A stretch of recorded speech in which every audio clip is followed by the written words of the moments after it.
Hello fellow internet gremlins, Jimmy here, and I thought I'd do an update on the MX-5 because the last video that I did was me fitting the exhaust, which is actually quite a while ago, and quite a few things have changed since then, and I thought I'd quickly go over it and talk about my future plans for the car, because it's been, I think it was September the last entry that I put up, so long time ago, a lot has changed since then, and I'm looking forward to the next step, so let's go have a look. Well then, here it is, still alive, still kicking, better than ever. First things first I'm going to talk about is the hardtop, which is there, not the heads behind it. And I bought this back in about August now. It was £300 odd, I think. It comes with a heated rear window as well. Probably the best purchase I've made for this car in terms of just being warm, because there's no water at all gets in now, of course. And it's just very snug, and it actually makes the car a bit more rigid as well, which I think is a really good idea if you're aiming to get any sort of handling out of your car. Next up will be new alloys or new rims, whatever. They are actually Unos spec rims, as you can see. Very tasty. I picked these up really cheap actually, a set of four for to £50, someone who's breaking their car, so that's a really good tip I think. If you are looking to pick up bits for the car, then eBay and stuff like that is a fantastic place. People are sometimes just trying to sell things very quickly. You end up getting quite a nice little bargain. Nice little ups there. That's been there forever, but I always like looking at it. Next bit, you can see the other bit as well, what I'll talk about in a second, is a very obvious spoiler delete, as they say. I just didn't like how it looks, I took it off. I am still looking for a new boot lid at the moment because, one, you can see all these horrible holes quite similar. I just haven't cleaned it yet, I've never cleaned it. I've never cleaned this car. But yeah, still got the holes there. I'm looking to get a new boot lid, they're pretty cheap. Also, because where I had a spoiler on it, it's sort of a bit loose now. The weight isn't quite as good as it was before, so when you're driving around, it actually bounces around when you're driving, and it makes this horrible squeaking noise that I can't really replicate or show you, I'm afraid, but to tell word that it's just awful.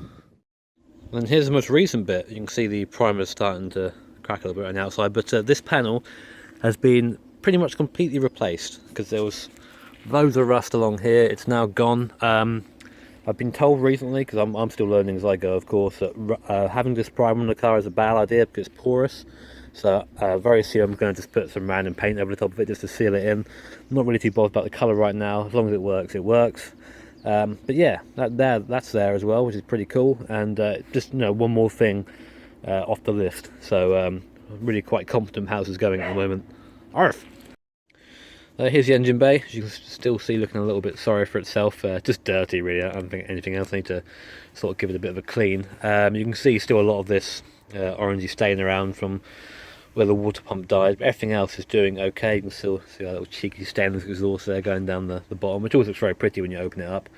Yeah, everything in here is pretty nice. I'm not sure if I mentioned before that we did change the HD leads. A very quick and cheap thing to do to try and eliminate a misfire, and in this case it actually worked. I just changed the spark plugs and the HD leads and my misfire was gone, so that was cool. I want to do, before I go any further in terms of tuning, I do want to do a compression test just to see if everything is healthy in there. I don't want to spend loads of money just and then just find out the engine is no good, so I'd rather do that first and then go from there.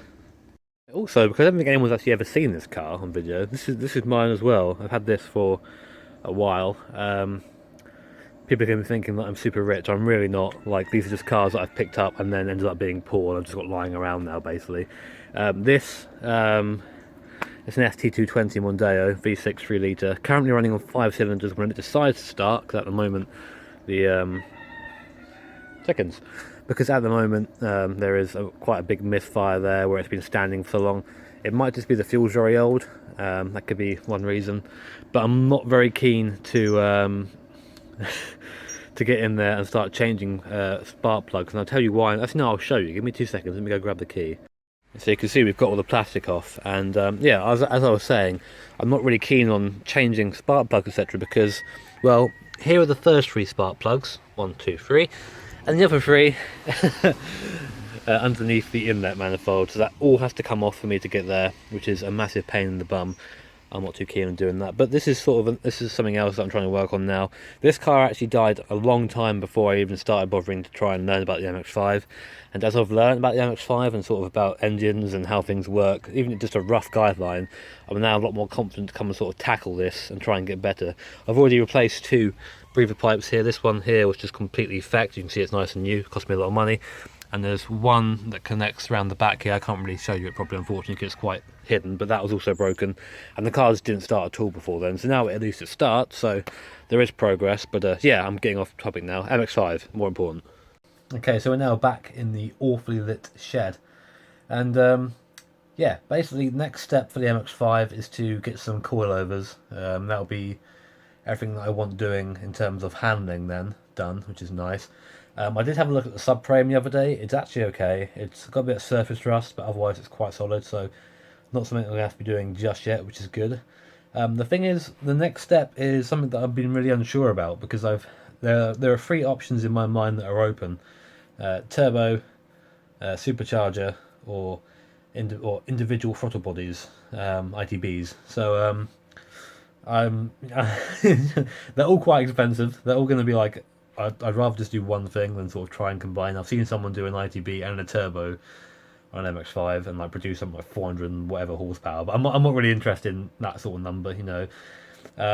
If I do turbo, I'll be looking for about 200 wheel horsepower, supercharger about 160, 150, and ITB's about the same as the supercharger with internals as well. So that's sort of that's my end goal at the moment. So yeah, I just thought I'd give you guys an update. I hope you don't mind me sort of rambling a little bit. I know some people are interested in the MX-5 and some people aren't, so fair enough if you aren't, but I'll keep bringing updates to that anyway because I want to.